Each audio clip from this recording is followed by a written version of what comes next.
Donc aujourd'hui, nous allons partager un texte qui s'appelle « Nettoyez vos pensées, car Dieu a un bon projet pour votre vie ». Tout un programme.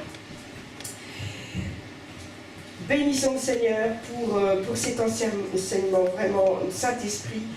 Amène-nous vraiment dans la compréhension de ta parole, de ce que tu vas déverser sur notre cœur. Amen. Amen. Donc, nous allons travailler sur ce verset dans Romains 12, verset 2. Romains 12, verset 2. Donc, vous allez le garder vraiment sous le coude. On va travailler sur celui-ci. Alors là, aujourd'hui, je vais vous le prendre dans la 8 secondes. Ne vous conformez pas au siècle présent, mais soyez transformés par le renouvellement de l'intelligence, afin que vous discerniez quelle est la volonté de Dieu, ce qui est bon, agréable et parfait. Amen. Alors, dans la parole de vie, il est écrit, ne suivez pas les coutumes du monde où vous vivez, où nous vivons. C'est bien ça. Ne suivez pas les coutumes du monde où nous vivons. C'est important. Mais laissez Dieu vous transformer. On a besoin que Dieu soit vraiment le maître de notre cœur. En vous donnant une intelligence nouvelle. Jeudi soir, on a parlé de ça justement, que Dieu nous donnait une intelligence vraiment supérieure. Et c'est peut-être des enseignements que vous n'avez pas l'habitude d'entendre, mais il nous donne une intelligence comme dans Daniel 1,20, où il est dit que Daniel et ses 4 amis avaient une intelligence 10 fois supérieure aux sages de ce monde. Donc nous sommes appelés à avoir une intelligence supérieure. Une intelligence, eh bien, ça fonctionne comment? Ça fonctionne avec les connaissances, bien sûr. Mais ça fonctionne, comment on peut avoir les connaissances? En apprenant. Ça, c'est sûr. Donc il y a un travail à la base. Oui, ok. On apprend des choses, on sait des choses. Mais si ces choses, nous ne nous les mettons pas en pratique, comme il est dit dans Jacques, ça ne sert à rien. Dans le monde, c'est pareil. Il faut connaître les choses, il faut les apprendre et il faut les mémoriser. Donc, quand Dieu dit qu'il nous donne une intelligence renouvelée, ça veut dire que nous mettons un travail, nous apprenons les choses, nous les mettons en pratique et qu'il nous donne de la mémoire. Amen. Ça, c'est formidable. Nous, on a juste à se mettre à apprendre les choses et à les mettre en pratique. Le reste, c'est Dieu qui le fait. C'est Dieu qui va te donner de la mémoire. C'est Dieu qui va te montrer comment utiliser ce que tu as appris. Parce que l'intelligence, c'est ça. C'est connaître des choses et Dieu nous montre comment les mettre en pratique. C'est super, ça. Il te montre comment les mettre en pratique, mais si tu ne les mets jamais en pratique, évidemment, ça c'est ta part aussi. Ça, c'est évident. Hein, c'est ta part. Donc, il nous donne une intelligence nouvelle. Merci, Seigneur. Ainsi, vous pourrez voir ce qu'il veut. C'est pratique cette nouvelle intelligence. Quand on a cette nouvelle intelligence, on peut voir ce que veut Dieu. Beaucoup de monde me disent, je ne sais pas ce que veut Dieu. Là, il le dit. Là, il le dit. Tu pourras voir ce que veut Dieu si tu te commences à apprendre des choses et que tu les mets en pratique. Et tu verras ce qui est bon, ce qui lui plaît et ce qui est parfait. Qu'est-ce que vous voulez de mieux? On pourrait s'arrêter là. Ce qui est bon, ce qui lui plaît et ce qui est parfait. Waouh, merci Seigneur. Dans Jérémie 29, verset 11, j'ai pris aussi là la version parole de vie. Vous irez voir vos versions. Jérémie 29, verset 11, il est dit, « Oui, moi le Seigneur, je connais les projets que je forme pour vous. » C'est pas vous qui déterminez les projets pour votre vie. C'est le Seigneur qui sait pourquoi il vous a mis sur cette terre. Vous savez que vous êtes sur cette terre parce que le Seigneur l'a voulu. Si vous avez un doute là-dessus, vous n'en avez plus. Hein. C'est le Seigneur qui a voulu que vous soyez sur cette terre et qui a prévu des projets pour vous. Je le déclare, ce ne sont pas des projets de malheur, mais des projets de bonheur. J'aime ce verset, moi. Je veux vous donner un avenir plein d'espérance. c'est ça que le Seigneur, ça c'est la volonté de Dieu, c'est écrit « je veux ». Quand il écrit « je veux », c'est la volonté de Dieu. Je veux vous donner un avenir plein d'espérance. Amen. Amen. Dieu a un bon projet pour nous. Satan, il en a un autre, ça c'est sûr pour nous. Cela dépend avec qui nous allons nous mettre d'accord. Est-ce que vous vous mettez d'accord avec Dieu, avec ses projets, ou avec les projets de Satan? Présenté comme ça, ben non, c'est évident. Mais regardez bien ce que vous faites dans votre vie. On va en parler. C'est celui avec qui nous nous mettons d'accord qui réalisera les projets dans notre vie.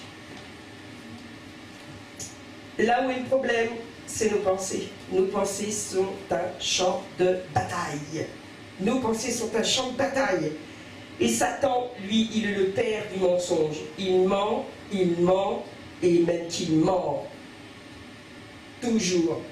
Et quand une personne est dupée, le problème, quand une personne est dupée, elle a dupé parce qu'elle croit une chose que Satan lui a dit. Et pour cette personne, ce qu'a dit Satan, c'est vrai. C'est ça le problème. C'est qu'elle croit ce que Satan lui a dit. Elle croit par exemple dire « Moi, tu n'y arriveras pas. C'est pas possible. Tu n'as pas les capacités pour. Non, ça c'est impossible. Non, tu n'auras pas ton logement. Non, tu n'auras pas ton travail. Non, tu n'auras pas un conjoint. Non, tu n'auras pas des enfants. » Et à partir du moment où tu le crois, tu le confesses, n'est-ce pas? Qu'il soit fait selon ta foi.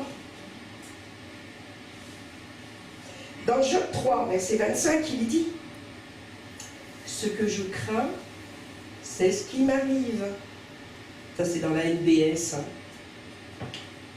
Ce que je redoute, c'est ce qui m'atteint. Ce que tu crois, ça s'applique à la forme positive ou à la forme négative. Hein? La forme positive, c'est ce que nous voulons. Les choses bonnes que nous voulons. La forme négative, c'est pareil. Si tu confesses de ta bouche que tu n'y arriveras pas, tu n'y arriveras pas. Qu'elle soit faite selon ta foi. Savez-vous ce qu'est la peur? Vous savez ce qu'est la peur? C'est une foi négative. C'est-à-dire la peur, c'est croire ce que Satan dit. C'est ça la peur en réalité. C'est croire ce que Satan dit. Quand Satan dit quelque chose et que tu le crois, t'as peur. T'as peur.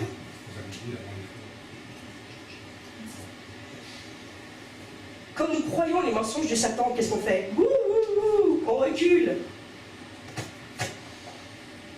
Évidemment, tout le monde va sentir la peur.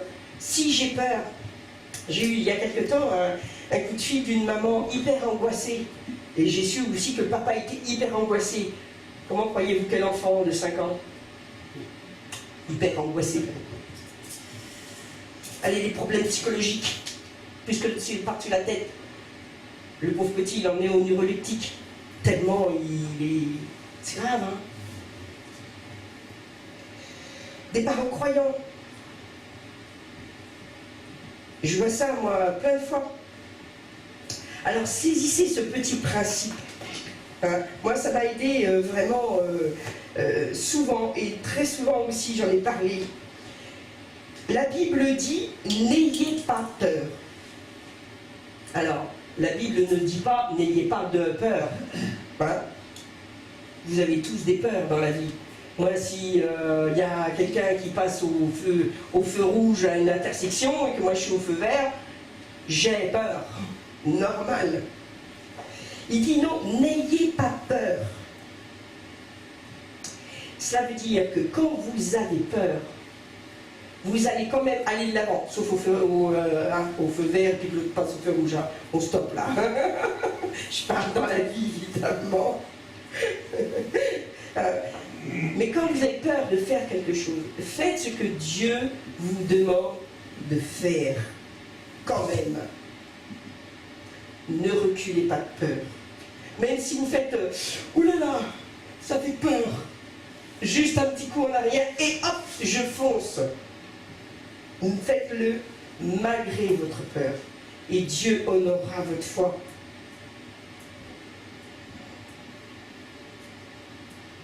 C'est vrai que nous ne voulons jamais être éprouvés, on ne voudrait pas qu'il y ait d'épreuves, on ne voudrait pas qu'il y ait de tentations, ça serait le meilleur des mondes. Ça existe, ça?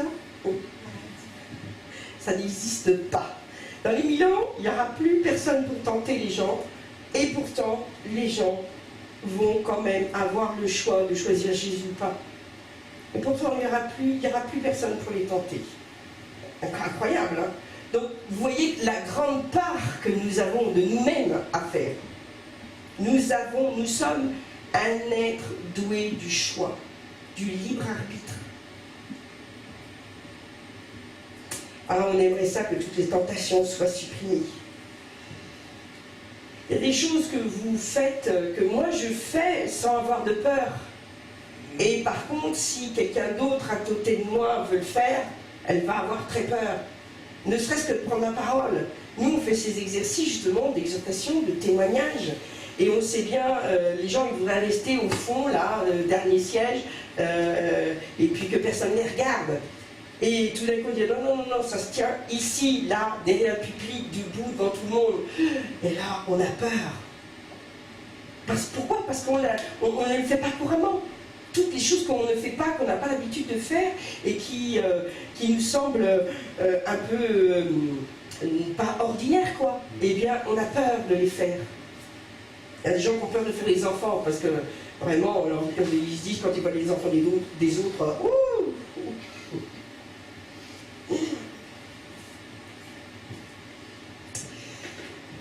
Moi, j'ai l'habitude de parler tous les dimanches ici. J'ai pas peur. Mais quand je me retrouve ailleurs, quand je vais, ne serait-ce qu'à Rennes, et pourtant je les connais, ceux de Rennes, la dernière fois, il y avait peut-être 30 personnes, voilà, une petite trentaine. J'ai une certaine appréhension parce que j'ai pas l'habitude d'être devant eux. Et pourtant, j'ai été au Burkina, il y avait 300 personnes. Alors, 30, 300, on peut se dire, hein? Non. À chaque fois qu'il y a une situation nouvelle, c'est normal, on a une appréhension. Mais il ne faut pas que cette peur nous domine, parce que là, on ne fera rien du tout. Vous voyez, je vous encourage à aller beaucoup plus loin. Et c'est vrai que beaucoup de personnes ne marcheront jamais sur l'eau, parce qu'ils ont trop peur. Alors que si Dieu te dit, alors mais imaginez, hein, Jésus, il marchait sur l'eau, là, il se dit, ah, c'est un fantôme. Hein? Oh là là, c'est un esprit, c'est pas Jésus. Et puis, c'est vraiment toi, Seigneur?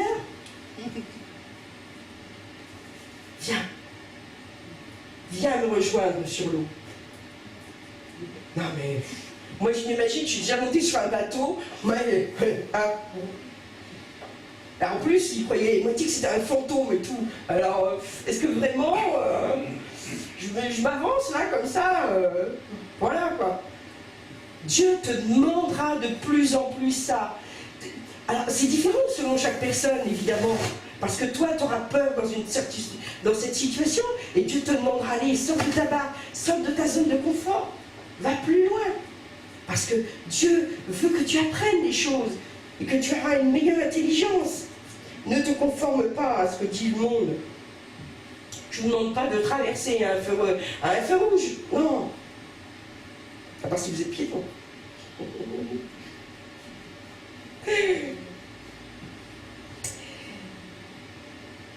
La peur, elle est toujours causée par les mensonges du diable. Et c'est pour ça qu'il est si important de connaître la parole de Dieu. Que dit Dieu? Que dit-il dans sa parole? Parce que seule la vérité de la parole de Dieu vous affranchira. Dieu dit, je suis une créature merveilleuse, n'est-ce pas?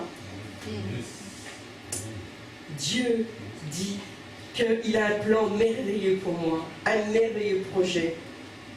Dieu dit que j'ai une bonne santé, que je suis en bonne santé spirituelle comme en santé physique, que je prospère.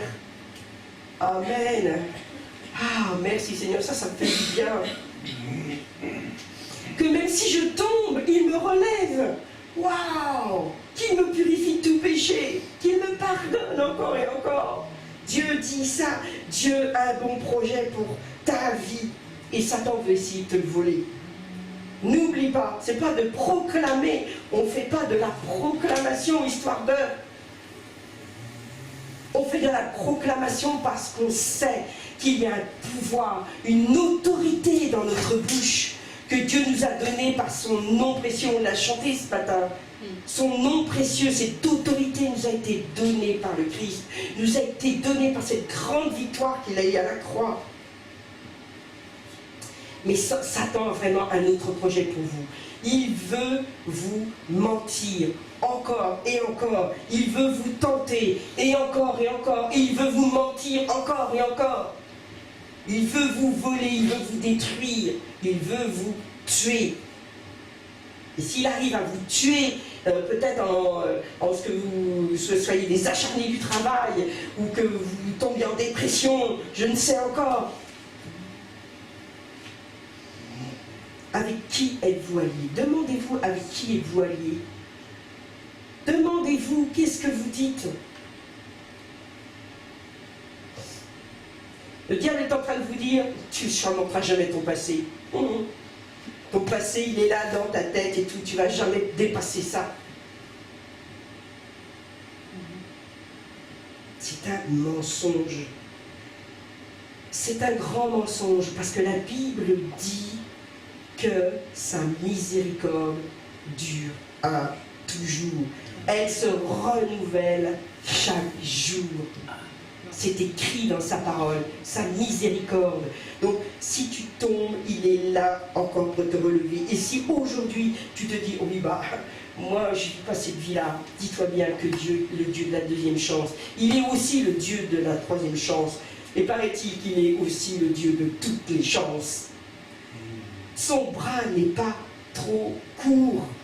Il n'y a pas de fosse trop profonde pour qu'il ne puisse t'atteindre. Son bras n'est pas trop court. Vous pouvez dire, dites avec moi, Dieu a le bras long. Dieu a le bras long. Il a le bras très long. Amen. Dans Ésaïe, c'est dans Ésaïe 50, verset 1. Non, la main de l'Éternel n'est pas trop courte pour sauver, ni son oreille trop dure pour entendre. Il t'entend, il t'entend. Dieu ne renoncera jamais à toi. Quoi que tu fasses, il ne renoncera jamais à toi. À moins que toi tu ne renonces.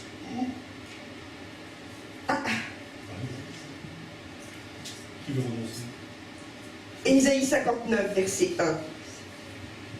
Ne renoncez jamais à lui, parce que lui ne renoncera jamais à vous, malgré le, allez, on va dire le fumier dans lequel vous êtes. Non, il ne renoncera jamais.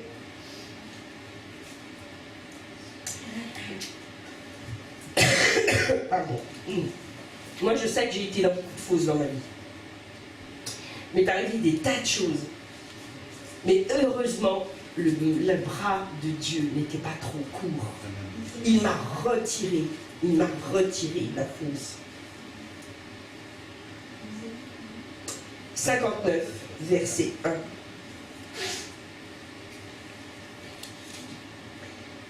Ce qui compte, c'est pas là où vous commencez.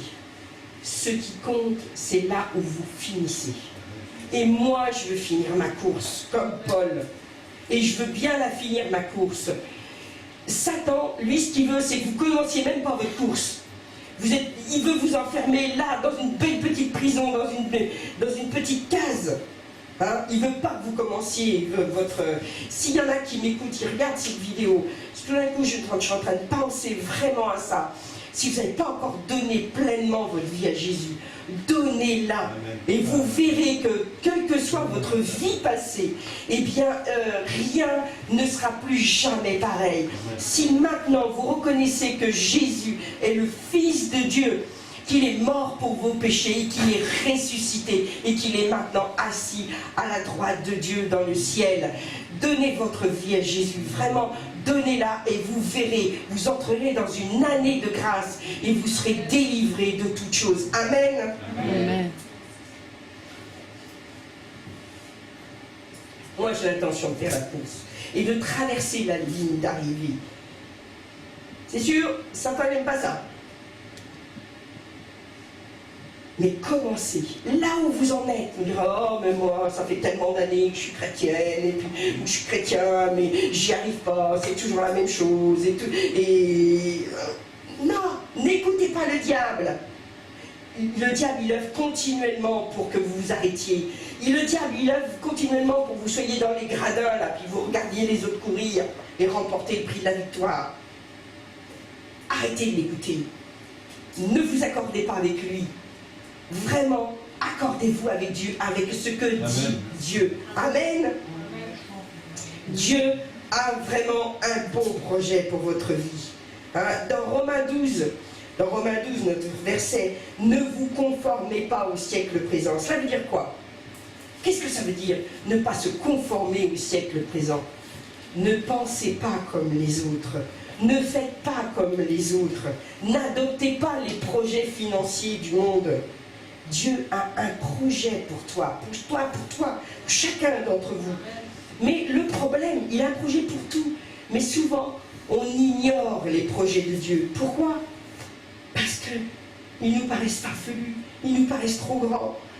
Ça ne rentre pas dans notre esprit, ça nous paraît complètement insensé. La folie de Dieu. Oui, mais on est digne. Amen. La folie de Dieu nous paraît tellement insensée.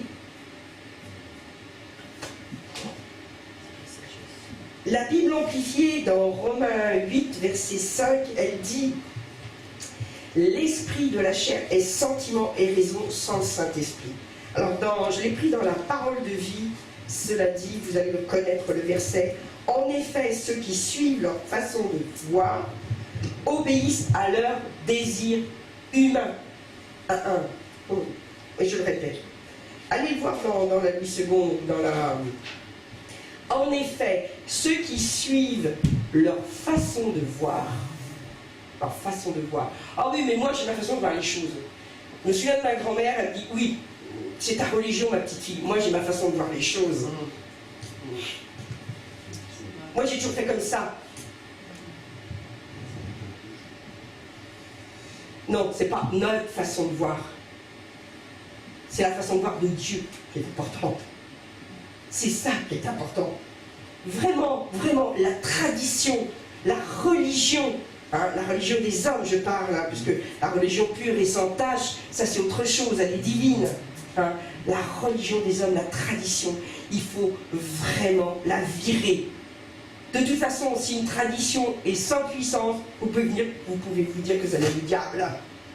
Parce que la religion, elle a la puissance. Il y a un verset qui le dit. Si vous reniez la puissance au profit de vos traditions, c'est écrit ça.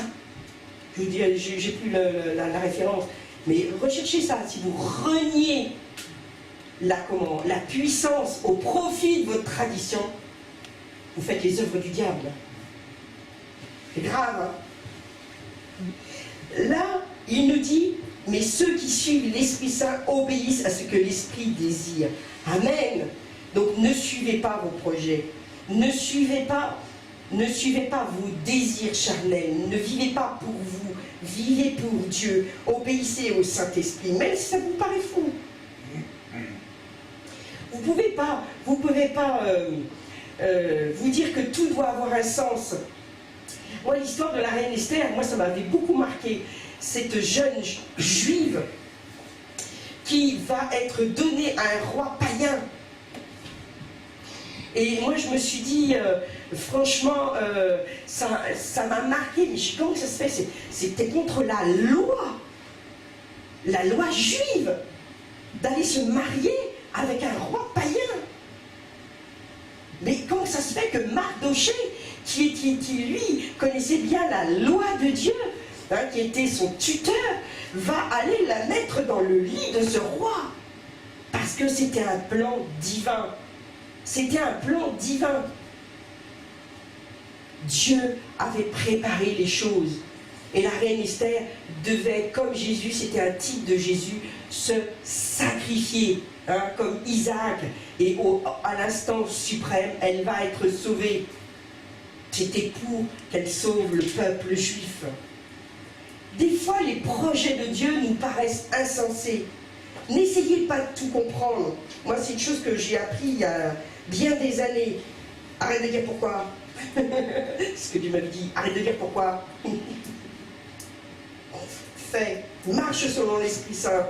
Et cela va marcher. Si vous voulez marcher selon le Saint-Esprit, vous devez apprendre à vivre de l'intérieur. Et là, je retourne sur mes pensées. Il faut nettoyer ces pensées.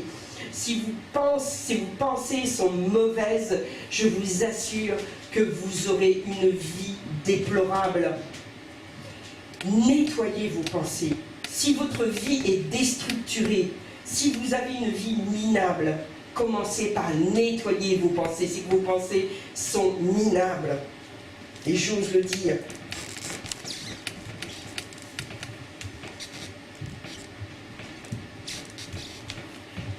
Vous devez faire ce qui vous semble bon pour votre esprit et non ce qui vous semble bon pour votre chair ou pour votre raison. Suivez la paix, ne vous conformez pas au siècle présent.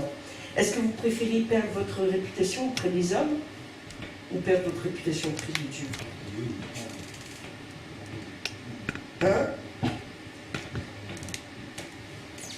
Quelquefois, on veut plaire aux hommes. Et en voulant plaire aux hommes, eh bien, on rejette le projet de Dieu. Vous vous rendez compte que Jésus, il a dit aux pharisiens, lors de son baptême, vous les pharisiens, si vous rejetez le baptême, vous rejetez les projets de Dieu pour vous. C'est pour ça que je trouve si important d'être baptisé d'eau. Moi, cette phrase m'avait marqué. Et pourtant, les pharisiens, ils avaient la connaissance de Dieu. Ce n'est pas des païens. Quand tu rejettes ce que Dieu a prévu pour toi, pourquoi il faut faire un baptême d'eau? C'est bizarre, ça. Se plonger dans l'eau, là, s'immerger, là. Enfin, franchement, t'as donné ta vie à Jésus, t'es sauvé, à quoi ça sert? C'est un rituel? Non. Fais-le, obéis. Si tu obéis dans les petites choses, Dieu te donnera à faire des grandes choses. Ne cherche pas à comprendre tout. Dieu dit, fais-le. Pourquoi on fait la Sainte Seine, là, tous les dimanches, ensemble? À quoi ça rime? C'est un rituel? Non, c'est pas un rituel. C'est pour qu'on se souvienne. On le fait, parce que Dieu nous a dit de le faire. Parce qu'on se souvient que son sacrifice est immense. Il y a plein de choses comme ça que l'on fait. Pourquoi on se réunit tout le dimanche matin? C'est vrai que ça. Pourquoi on passe 2 heures là, qu'on se lève tôt, qu'on pourrait faire la casse-patte? Non, il y a une raison. Mais la raison, pourquoi on ne le fait pas le samedi soir? Oui, on pourrait le faire le samedi soir. Mais en France, le dimanche, c'est le jour où normalement quasiment personne ne travaille. Donc c'est plus pratique. Et puis on a choisi le dimanche parce que c'était le jour de la résurrection du Christ. Voilà. Pourquoi on ne le fait pas le samedi comme les Juifs? C'est tout simplement pour ça. Il y a des explications toutes simples, pas toutes bêtes. Hein? Tout le monde n'est pas libre. En France, la majorité des personnes ne travaillent pas le dimanche. Le samedi, il y a quand même beaucoup de commerçants. Hein? Il faut dire ce qui est. Et c'est pour ça que dans certains pays, et je vois en Amérique, ils travaillent tout le temps. Hein? Donc il y a des cultes le vendredi soir, le samedi soir, le dimanche matin, il y a différents cultes, le dimanche après-midi. Merci Seigneur, parce qu'on s'adapte, on ne regarde pas, ah ben non, moi j'ai fait ça que le dimanche matin. Cherche pas la petite bête, on dit. Alors, dans Romains 6, verset 16, ça c'est important, on va encore revenir là-dessus. Romains 6, verset 16. Alors là, ça doit être la LBS. Hein. Romains 6, verset 16. Vous ne savez pas ceci. Ah, écoutez bien, franchement, là il y a vraiment à recevoir. Quand vous vous mettez au service de quelqu'un comme esclave, vous pensez que je n'avais pas pris ça à la parole? Vous êtes les esclaves du maître à qui vous obéissez. Et boum, si vous écoutez Satan et ses petits mensonges, vous êtes esclaves de Satan. Amen. Eh oui. Ou bien vous êtes esclave du péché, et le péché vous conduit à la mort, ou bien vous êtes serviteur de Dieu. Vous vous rendez compte? serviteur de Dieu. Et Dieu vous rend juste parce que vous lui obéissez. Choisissez avec qui vous allez vous mettre en accord, avec qui vous allez vous accorder. Je m'accorde avec la parole de Dieu? Amen. Ah oui, bah oui, il faut connaître la parole de Dieu, il faut connaître un petit minimum. Hein, parce qu'il faut pouvoir répondre aux attaques de Satan. Quand Jésus a été tenté dans le désert, il a répondu par la parole de Dieu. Satan utilise la parole de Dieu, Satan utilise la parole de Dieu. Satan connaît la parole de Dieu. Il sait que Dieu est Dieu, mais il croit qu'il est un meilleur Dieu que Dieu. C'est tout. Il croit que c'est lui qui va régner.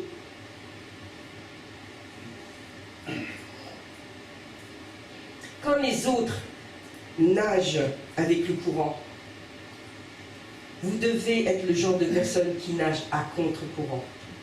Parce que vous savez que le courant du monde n'est pas la bonne direction, n'est pas la bonne chose. Et ça ne doit pas vous satisfaire. Ah oui, mais bon, tout le monde le fait, pourquoi pas moi? C'est facile, hein, de nager dans le courant. Hein.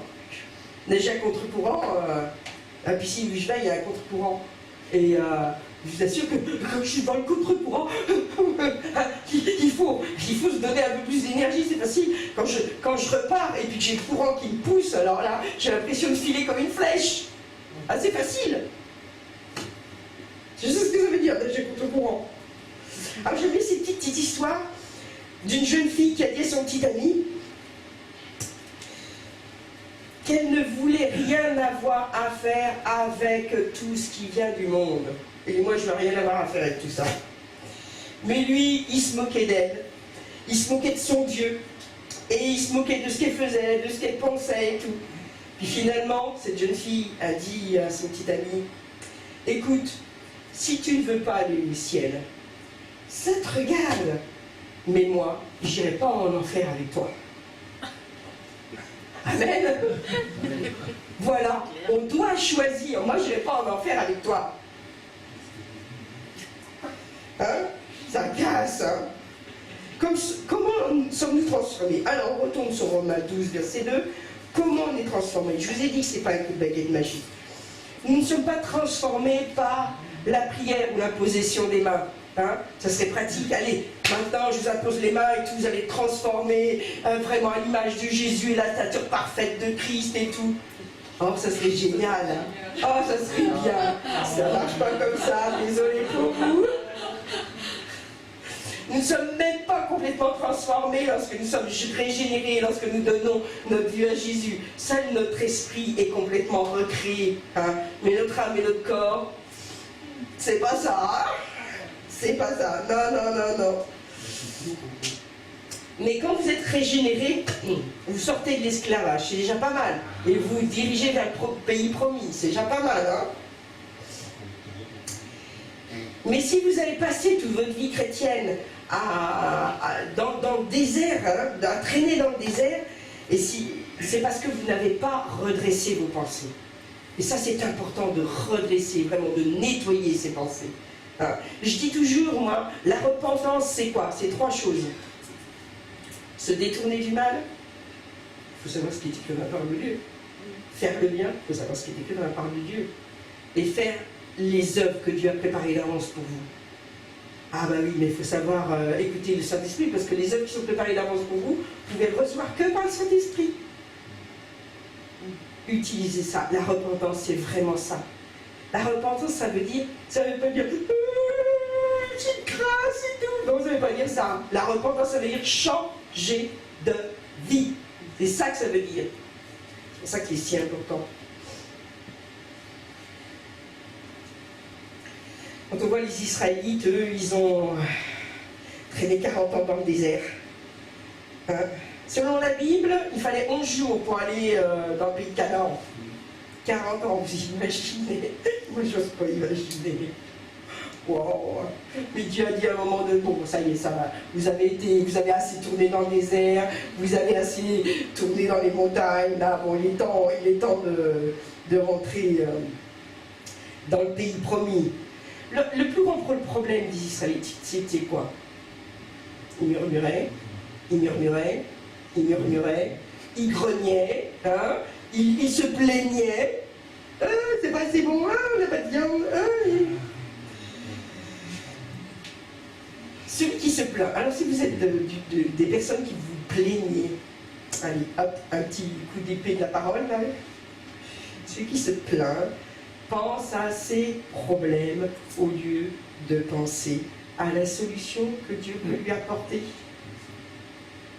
Et oui, pense à la solution que Dieu peut t'apporter. C'est capital. Alors on va voir qu'il y a une chambre des problèmes. Vous savez que vous êtes un temple, vous êtes une maison, une construction divine. Et dans votre chambre, dans votre maison, il y a une chambre à problèmes. On a tous des problèmes. Moi, j'ai toujours, il y a de la vie et pas un long fleuve tranquille. J'ai jamais vu ça. Hein. Non. Notre maison, elle est faite de nos pensées. Et si nos pensées sont rivées sur les problèmes et non sur les solutions de Dieu, eh bien, nous allons avoir une grande chambre pour beaucoup de problèmes.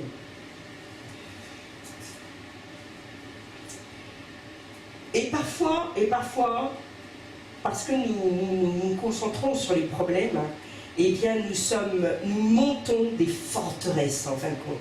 Chaque pensée négative est comme un bloc.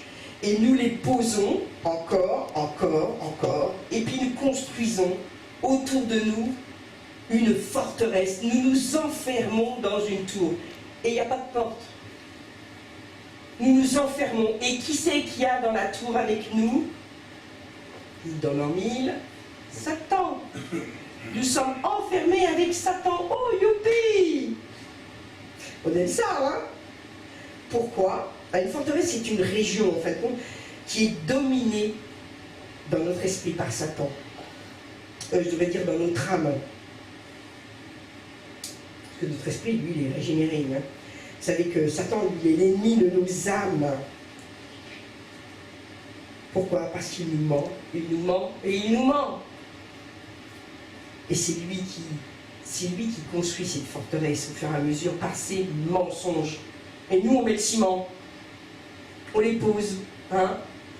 Il faut vraiment sortir de ça. Dans 2 Corinthiens 10, versets 4-5, c'est écrit, tout est écrit. C'est génial. Il nous domine à partir de ces mensonges, de ces forteresses que nous avons créées. Oh oui, mais tu sais, moi, avec ma vie. 2 Corinthiens 10, versets 4 et 5. Car les armes avec lesquelles nous combattons, je suis sûr que vous connaissez ce verset, les armes avec lesquelles nous combattons ne sont pas charnelles, mais elles sont puissantes par la vertu de Dieu. Oh tiens, c'est bizarre, pour renverser les forteresses. Ah, yes! J'ai une arme puissante qui s'appelle quoi? La parole de Dieu. Pas seulement la parole de Dieu, puisque quand il parle des armes, hein, il parle de ces armes qui sont dans Éphésiens 5, hein, le bouclier de la foi, l'épée de la parole de Dieu, le casque du salut, les chaussures de l'évangile, la ceinture de la vérité. Tout ça sont des armes puissantes. Hein, et le bouclier de la foi. Il faut utiliser ces armes. C'est par la foi que Pierre est sorti du bateau. Par la foi, uniquement. Et qu'il a pu faire ce qu'il a fait pour renverser des forteresses. Dans la parole de vie, c'était pour renverser les façons de penser qui sont fausses. C'est clair, les façons de penser qui sont fausses. Et c'est ça souvent, on croit avoir la vérité, on s'assoit sur cette vérité, et en réalité c'est pas la vérité de la parole de Dieu. C'est des vérités humaines. Donc il faut vraiment retourner à la parole de Dieu. Et après, dans le verset 5, il est dit, nous renversons les raisonnements. Souvent, on s'appuie sur la raison.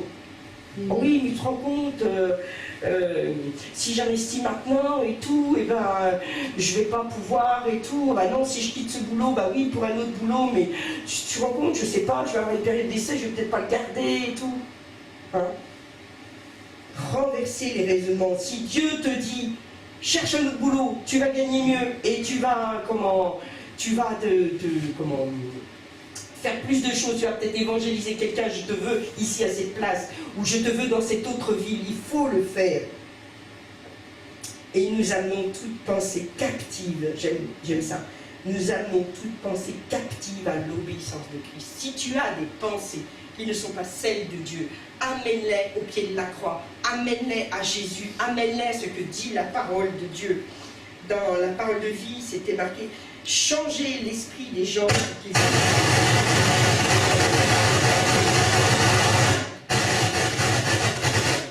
Je le coupe parce que là, pour qu'ils obéissent à Christ. » je t'ai rallume. Non, Satan, il n'aime pas du tout ce que je suis en train de dire.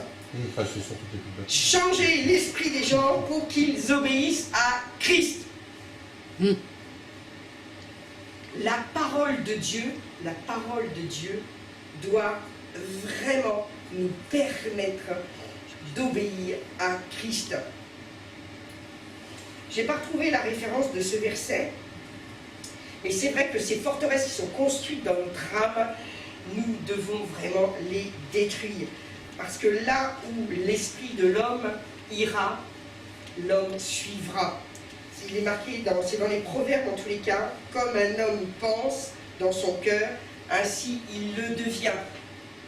Comme un homme pense dans son cœur, ainsi il le devient. Il faut que je relise pour avoir... Tiens, Annie, on va finir là-dessus. Tu vas venir ici. On va illustrer. Parce que ce qui est visuel, en fin de compte, eh bien, on le retient plus facilement. Alors, moi, je suis l'esprit de l'être humain, et puis toi, tu es l'être humain. Alors, tu vas te tenir derrière moi, et tu vas me suivre. Vous voyez que si l'esprit de l'humain, eh bien, il avance dans une direction, l'être humain, il continue à suivre. Et il va toujours continuer à suivre, quelle que soit la direction que je vais prendre. Et c'est normal, en fait. Et si je m'arrête, il s'arrête. Votre esprit doit dominer ce qui est l'âme, ce qui est le corps. Il doit dominer. Et dans l'esprit, dans notre esprit, il y a l'esprit de Dieu. Et c'est l'esprit de Dieu, avec sa parole, qui doit dominer. Merci, Annie.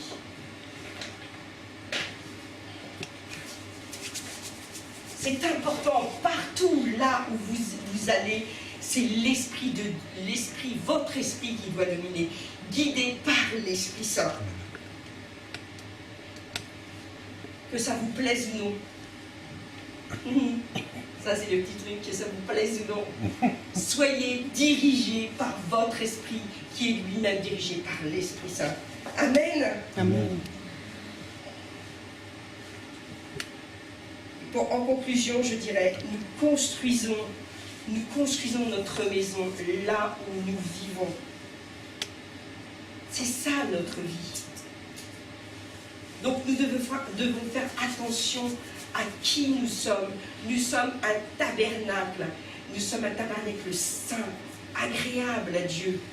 Notre vie doit vraiment représenter ce que Dieu veut que nous soyons. Notre vie doit vraiment être la vie que Dieu veut que nous ayons. Dieu a de bons projets pour nous. Évidemment, ça ne se fait pas du jour au lendemain. Ça se fait petit à petit. Louis disait tout à l'heure, ce que j'ai semé, je les récolte. Mais j'ai bien aimé la parole de Régis qui dit, oui, mais Dieu nous rend justement à partir du moment où nous faisons sa volonté, Dieu nous rend toutes les années que Satan nous a volées. Donc n'ayez pas peur. N'ayez pas peur, Dieu va vous rendre toutes ces années. Ne vous dites pas, j'ai passé 20 ans à faire pas la volonté de Dieu. Et puis là où je suis maintenant, comment veux-tu que j'y arrive? Non, arrête d'écouter ça. Dieu va te rendre tout ça à partir du moment où tu obéis. Qu'est-ce que Jésus a dit à Pierre? Il dit, suis-moi. Qu'est-ce qu'il a dit quand il a été voir chacun de ses disciples? Il dit, suis-moi. Attends, moi je suis pêcheur, là, je suis en train de pêcher, attends, je suis en train de... C'est mon gagne-pain, j'ai tout abandonné, là, mon bateau, mon filet et tout. Non mais tu dis, et qu'est-ce qu'ils vont manger dans ma famille? Il est dit, suis-moi. Qu'est-ce que Jésus a toujours dit sur terre? Suivez-moi. Suivez-moi. Suivez-moi. Jésus veut que tu le suives. Quand Jésus a dit « suis-moi », quand il dit « suivez-moi », il te dit « suis mes principes, suis mes lois divines, fais ce que j'ai fait, fais ce que j'ai fait ». Et il a dit, moi je trouve cette parole vraiment extraordinaire, « Tu feras des choses bien plus grandes que j'ai fait sur cette terre. » Amen. Amen. Gloire à toi, Seigneur. Merci, vraiment, prions pour que ce message vraiment descende au plus profond de... C'est en silence que j'entends la beauté de ta voix. C'est à genoux que je comprends tout le sens de la croix. Mon Dieu reste vivant, son regard est sur moi. Je ne crains rien.